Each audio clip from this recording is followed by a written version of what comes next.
Hola, bienvenidos a Sin Esperanzas, el show de los cinéfilos cuarentones, en el que un par de señores que crecieron en un mundo menos aterrador que el de las películas que veían en el cine, los retamos a mantenerse despiertos durante los siguientes minutos en los que vamos a parlotear sobre Carrie, de Brian De Palma.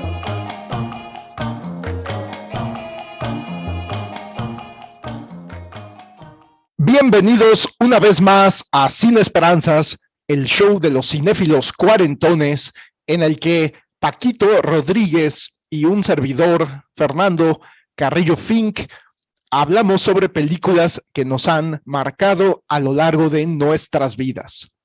El día de hoy vamos a hablar de una película estrenada en 1976, dirigida por el maestro del suspenso, Brian De Palma, un maestro del thriller, un director estadounidense, nacido en 1940, que pues fue de los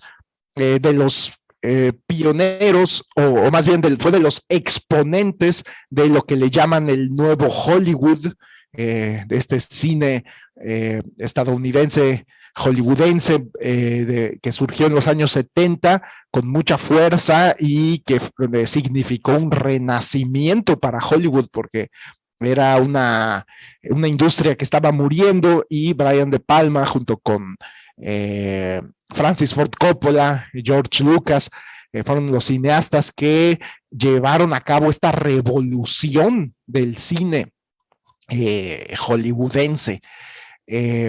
Esta película, estrenada justo en esta época en la que se estaba llevando a cabo esta revolución del nuevo Hollywood, está basada en una novela escrita por Stephen King, un genio de la literatura de terror, que comenzó su carrera como escritor también en los años 70, y de hecho la primera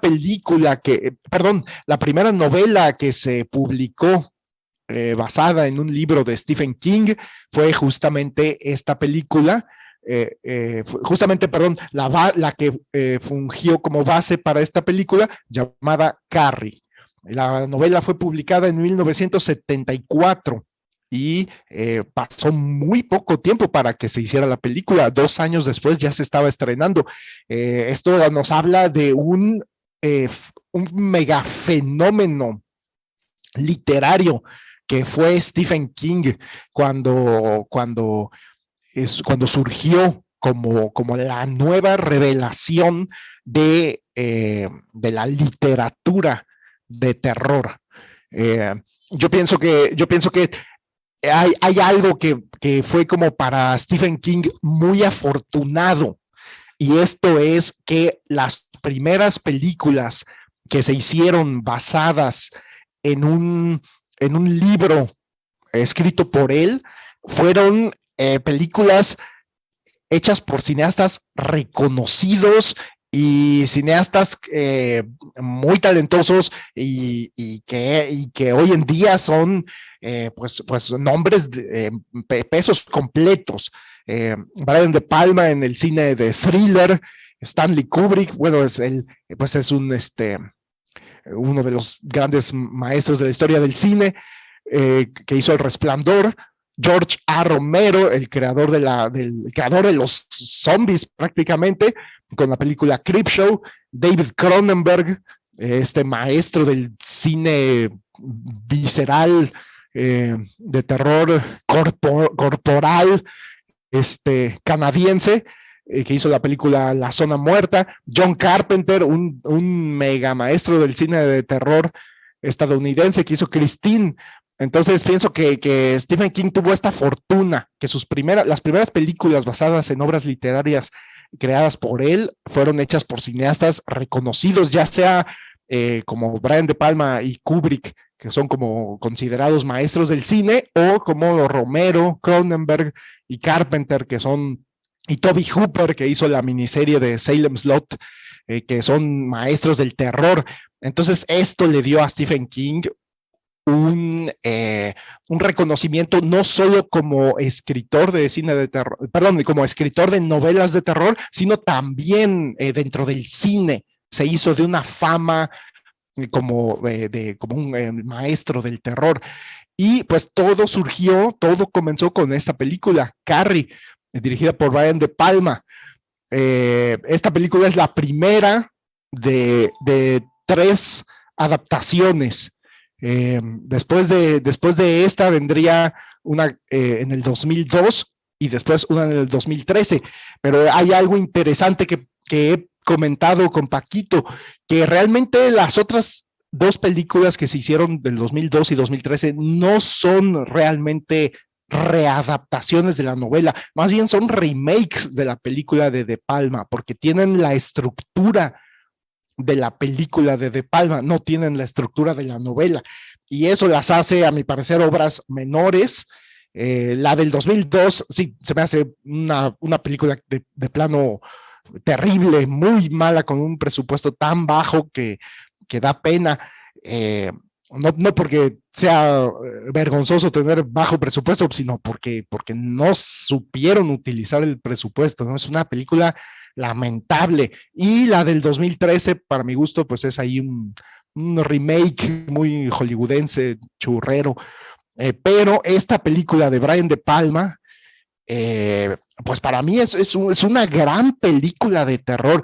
Yo la habré visto por primera vez cuando tenía unos 12 años, 13 años, y me impactó porque creo que está súper bien manejada la atmósfera. Es impresionante cómo te maneja esta vibra tan densa adentro de la casa de Carrie con su mamá, que es una fanática religiosa de miedo y que realmente da miedo. Su mamá, cómo la castiga, cómo la trata, cómo la reprime.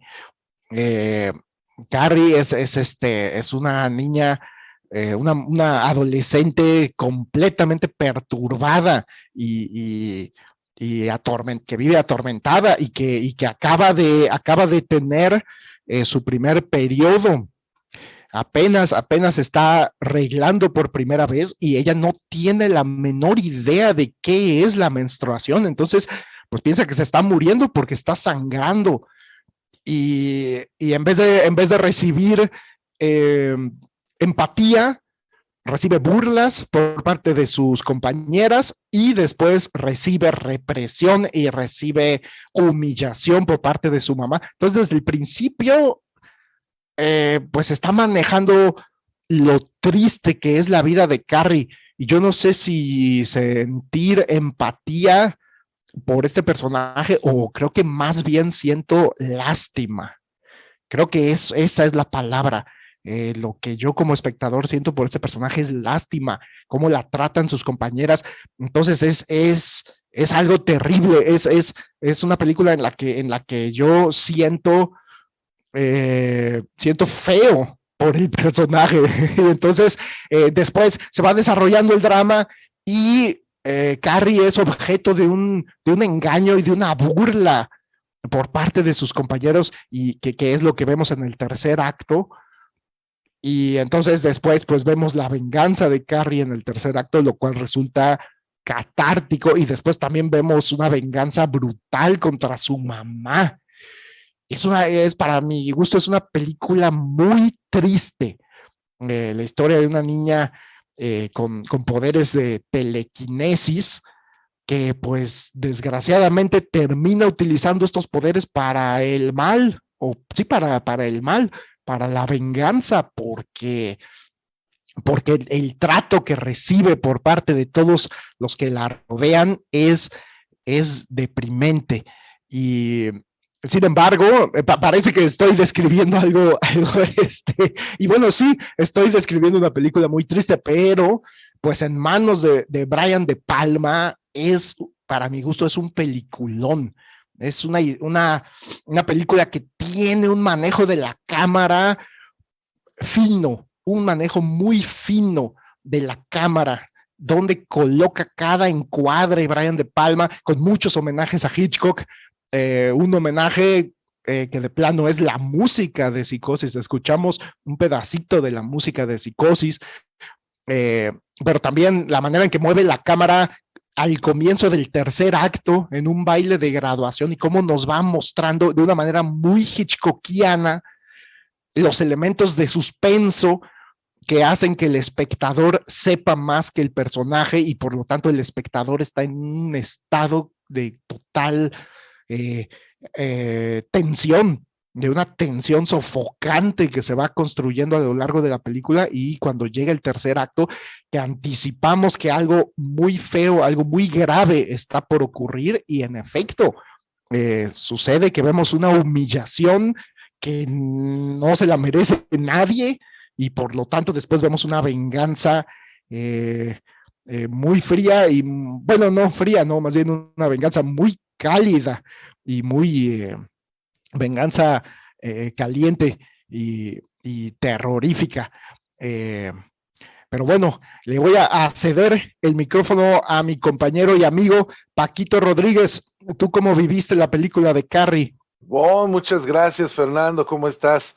Fíjate que me parece que estamos abordando una de las, bueno, es la primera y es una de las causantes, es la primera película y es una de las causantes del gran éxito en la carrera de Stephen King como novelista.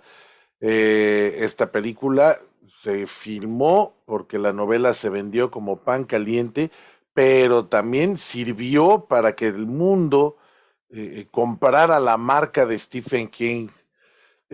Bueno, pues es una película que filmaron en 1977 y es bien importante, y esto lo voy a retomar más adelante porque tiene un significado especial para mi familia. Cuando mis papás estaban recién casados y yo no era ni siquiera un plan, nací más de un año después, el 78, fueron a verla al cine, y cuando llega la célebre escena final, de una mano que surge de entre las ruinas de la casa de Carrie y que le agarra el brazo a Susnell, spoiler, bueno, esta película ya tiene 44 años, por favor. Eh, pues cuando ocurre eso, mi mamá pegó un brinco tal que le picó un ojo a mi papá. Y poco más de 10 años después, viéndola esta vez en videocassette, en la misma escena, mi mamá brincó de nuevo y le picó el ojo, pero esta vez me picó el ojo a mí, a su hijo. Entonces se volvió así como una especie de novatada, el piquete de ojo de mi mamá, en la misma escena de la película Carrie. Pero ya en serio, Carrie es una película que no tiene fecha de caducidad. Tan es así que ninguno de los remakes ha sido capaz de superar la versión de Brian De Palma. Esto es porque los temas de la película, el rechazo, el abuso, el fanatismo, son circunstancias que encuentras en cualquier sociedad humana y que le resuenan fácilmente a cualquiera, no necesariamente estadounidense, americano, me refiero a latinoamericano, o europeo, asiático, a todos nos toca vivir esos temas. eh, es, es algo que se adapta a cualquier cultura, ¿no? Por otro lado, pues Carrie es una niña fea, es una niña apocada, sin carisma, es tan incómoda socialmente hablando que es difícil no sentir cierta cantidad de impaciencia mezclada con la compasión. Naturalmente sufrimos con ella porque sabemos lo que es ser rechazados, o lo difícil que son los cambios, o lo difíciles que son los cambios de la pubertad vistos a través del filtro de la adolescencia. Pero también sentimos impaciencia por su credulidad, por su bobaliconería. Stephen King, en su novela, nos describe un personaje que inspira lástima y hasta cierto punto compasión. Pero Brian De Palma agrega un factor interesante a la historia. Sissy Spacek, la actriz, puede verse fea y desangelada con el maquillaje apropiado y con trabajos actorales muy sencillos pero certeros. Y con la misma facilidad se transforma en el cisne del cuento y puede verse preciosa. Y este cambio le da credibilidad al giro final de la película. Podemos creer que hay una posibilidad legítima de que Carrie gane la corona de baile de la graduación. Y gracias a esto empatizamos perfectamente con la niña cuando una cubeta de sangre de cerdo cae encima de ella y la convierte en un monstruo, en una nada discreta metáfora de lo que sigue, porque la sangre está presente en dos momentos traumatizantes en la vida de Carrie. Cuando al principio de la película le baja la regla por primera vez enfrente de todas sus amigas, que es probablemente la pesadilla de toda niña. No quiero aquí hablar, salirme o cruzar una línea, soy hombre y no tengo idea de lo que estoy hablando, pero imagino que debe ser terrible que tu primera menstruación ocurra enfrente de todas tus amigas en el baño de la escuela, en los baños de la escuela, que de por sí son incómodos y todo el mundo se burla de ella, ¿no? Bueno, pues aquí la sangre de nuevo vuelve a estar en una situación humillante, cuando ella está más feliz, cuando ella está convencida de que puede tener una vida normal, de que puede gustarle a un chico, de que no tiene nada de malo ser mujer, tener cuerpo y tener sensualidad. Una cubeta de sangre de cerdo la dejó humillada enfrente de todos. Y eso es el gatillo para el baño de sangre que sigue. Va a haber un baño de sangre, pero este baño de sangre va a ser provocado por la misma Carrie. Ahora, otra herramienta que utiliza muy bien Brian De Palma es el montaje en cámara. Y además el uso del sonido en la música para convenir efectos visuales. Sissy Spacek tiene unos ojos grandes, hermosos, preciosos, muy expresivos, y que combinados con la música y el sonido adecuados, hace que el público entre perfectamente a la convención. Sissy Spacek solo tiene que pelar los ojos sin parpadear, esos enormes ojos, y el sonido adecuado, este golpe de violín parecido al de Psicosis, como lo mencionó Fernando, nos hace entender perfectamente que ella tiene poderes psíquicos. Se lo creemos, no necesitamos ver efectos de computadora ni nada, así, con eso basta. Y Carrie tiene poderes psíquicos y nos la creemos, tan sencillo, tan fácil. De nuevo, en la secuencia de la masacre en el baile de la graduación hay una serie de intercortes que van de los ojos de la actriz a diferentes secuencias, cuan más creativas de muerte, que logran efectivamente transmitir el odio de la dolida adolescente cuya sed de venganza no se apagará sino hasta que el último chamaco odioso muera.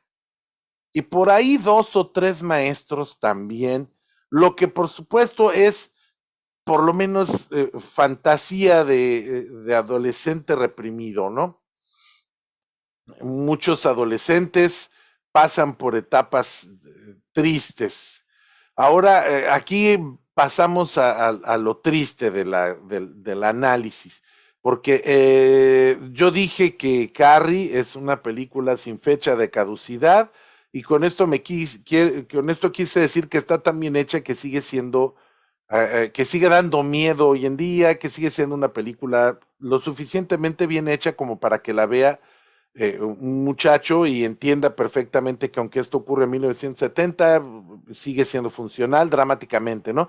Pero en la actualidad, en nuestros días, en el siglo XXI, 2022, un adolescente perturbado que termina matando a sus compañeros tiene una simbología más bien incómoda. Lamentablemente, en las décadas que han pasado desde su estreno, la inseguridad en las escuelas, particularmente de Estados Unidos, pero realmente de todo el mundo, ha sido la causa de tragedias tan o más crueles que cualquier cosa imaginada por Stephen King o Brian De Palma. Carrie no funciona en nuestros tiempos porque se volvió anecdótica en vez de fantástica. La niña con poderes psíquicos que se venga de los abusones que la maltrataron solo encuentra su lugar en la década de los 70, cuando lo peor que podía pasarle a alguien en la escuela era que le arrojaran una cubeta de sangre de cerdo en la graduación. En la actualidad, yo ya considero que hay cosas aún más aterradoras que un adolescente con poderes psíquicos. Y eso es un poco triste. Y también en cierta forma eso explica por qué los remakes no han tenido éxito, ¿no?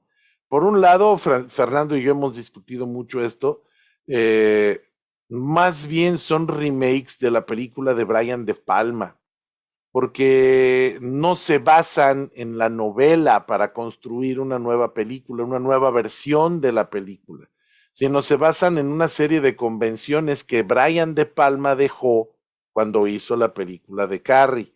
Pero otra de las razones por las que esas películas, bueno, hay una serie de televisión ahí, incluso una secuela desagradable y ridícula que hicieron, hay Carrie 2, todas ellas fracasan porque pues después de los de eventos históricos por todos conocidos, pues ya no da tanto miedo, ya no es lo peor que te puede ocurrir, ya no sorprende, porque la realidad que vivimos es mucho más cruda, es mucho más aterradora.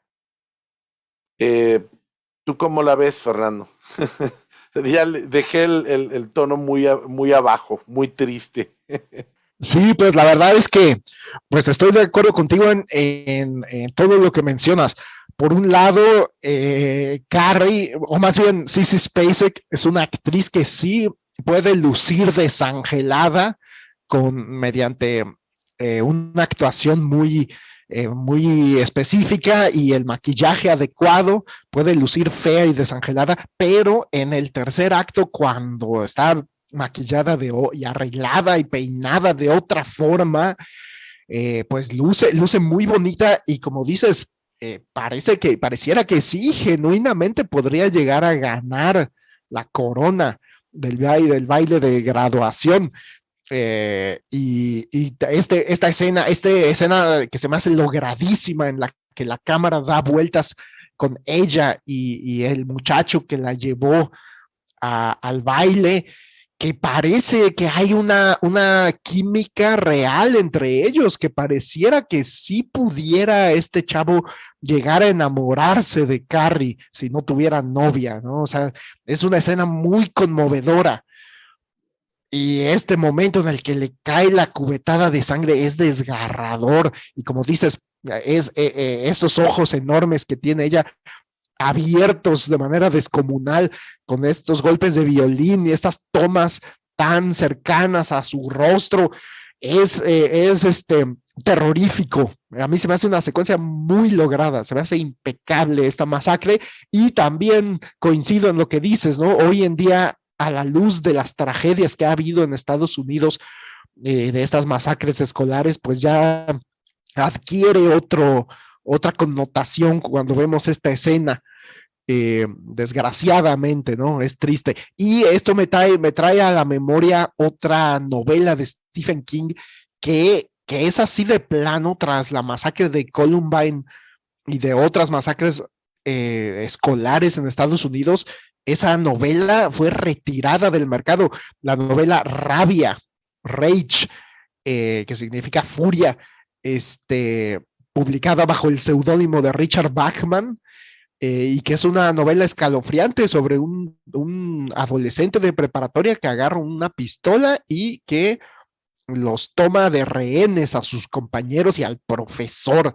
Es una novela muy lograda para mi gusto, terrible lo que sucede en ella y tan cercano a la vida real que de plano Stephen King y los editores y todos decidieron sacar del mercado esta novela porque también recuerda mucho a estas masacres adolescentes de los colegios de Estados Unidos.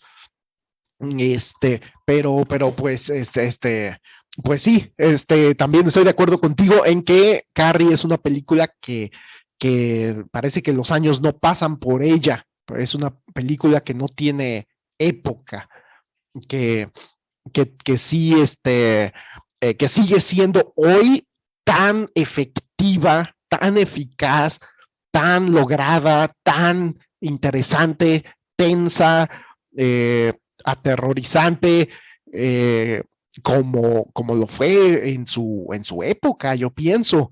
Eh, me imagino porque hoy en día yo la veo y me sigue resultando impactante.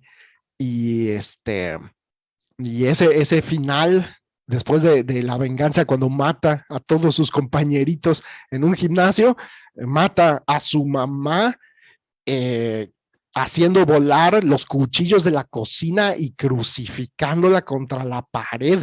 Es una escena aterradora, desgarradora, como esta muchachita tiene tanto odio hacia su madre que la termina matando de una manera tan cruel, tan fea. Creo que es desgarrador y muy triste. Y después el final en el que vemos a la única sobreviviente de la masacre soñando con Carrie y totalmente traumatizada y totalmente fuera de sí. Eh, es una película muy, muy intensa, muy... Y coincido contigo, sentimos lástima y compasión por el personaje, mucha compasión y, y, y por lo que le hacen. También me gusta la escena en la que mata a John Travolta y a su novia, a la que hace de novia de John Travolta, que los voltea nada más con una mirada, los provoca un accidente de carro y los mata, ¿no? Me parece muy lograda esa escena. ¿Algunos comentarios finales, Paquito? Sí, fíjate que no me acordé de mencionar a John Travolta. Es cierto, esta es una de sus primeras apariciones. Ya había salido en Vaselina, me parece, cuando hizo esta película. Ya era relativamente conocido, pero siempre se me hacía interesante que John Travolta, que generalmente lo había yo visto en papeles de galán y de héroe, aquí es el villanazo. Y además es un villanazo muy, muy, muy odioso, muy tóxico, y le queda muy bien, le sale muy bien ese papel. Pues sí, creo que no hay mucho que decir sobre Carrie, es decir, no hay mucho más que decir. La película está muy bien lograda, tiene muy buenos actores, incluso los actores de reparto son buenos. La fotografía siempre tiene, hay un no sé qué, hay algo que yo no puedo describir de la fotografía cinematográfico de los finales de los setentas, que es una textura que está presente en Halloween, que está presente en Carrie, que está también incluso en Last House on the Left, incluso Viernes 13, que creo que es más bien del 80, pero pues por esa época hay un no sé qué, una textura que no se repite después. Probablemente la película dejó de producirse o o los procesos de revelado cambiaron, pero tienen una calidad, un calor muy particular que ahora instintivamente relaciono yo con el cine de terror y particularmente el cine de horror de esa época, porque en cuanto veo esa fotografía, en cuanto veo esa textura, inmediatamente siento que estoy viendo una película de horror de esa época. Incluso si la película termina no siendo de terror, yo ya tengo esa impronta, ¿no? Eh, y algo ahí habrá, estaría interesante hacer una investigación para saber qué diablos es lo que tienen. Y es algo que se pierde con el cine digital.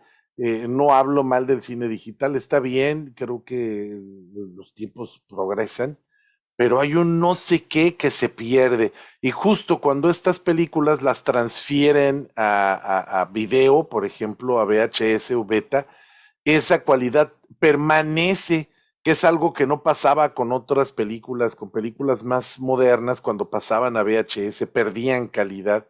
¿Quién sabe qué sería Me faltan conocimientos técnicos para saberlo, pero hay un algo ahí que se conservaba, que se preservaba. A ver si alguien por ahí que sepa de fotografía, nos puede ayudar con ese dato.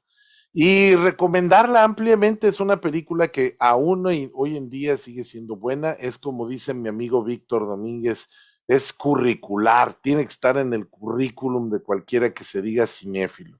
Muchas gracias, Fernando, le mando saludos como siempre a todos. Y te regreso el micrófono. Gracias, Paquito, por tus comentarios. Yo también carezco de los conocimientos técnicos para identificar qué es eso que sucede, pero estoy de acuerdo contigo. Esa cualidad onírica, esa imagen que tiene la película suave, una fotografía como una imagen suave, se mantuvo en el Betamax y en el VHS cuando la vi yo en la televisión, en Canal 5. Es muy interesante la fotografía que manejan en esa película. Es desde que comienza, es como un sueño, es como estar viendo un sueño. Algunos dirían como deslavada, pero no es deslavada, es como suave. Es muy interesante la fotografía, esos brillos que de repente maneja en las superficies, hay como destellos muy interesantes. Y pues no me queda más que agradecerles también a todos los que nos escuchan y nos acompañan, agradecerte a ti, Paquito, a Carolina por darte permiso de compartir este tiempo con nosotros. Y yo me despido, soy Fernando Carrillo Fink y nos vemos a la próxima.